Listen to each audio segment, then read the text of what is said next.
Greetings, class, and welcome to Module 3.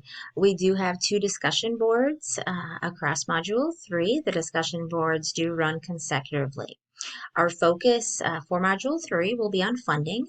You will be asked, or you will have the opportunity to explore grant funding options, to gain insights into grant writing, and to develop a rationale to substantiate funding for evidence-based programming.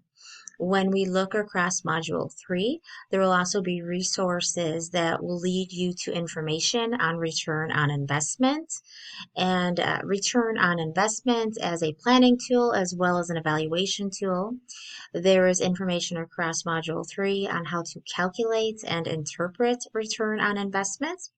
Our focus for our discussion board week 1 will be on AHRQ quality indicators as well as return on investment.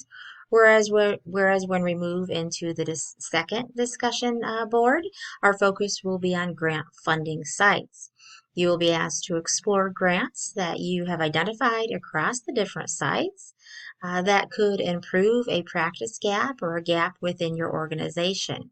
So you will find various links to different grants across Module 3. And again, you will be asked about information relative to return on investment across this module as well as grants.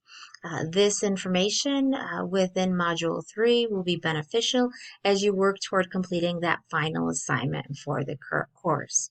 If you have any questions or any concerns as we move forward, please do not hesitate to reach out. Thank you.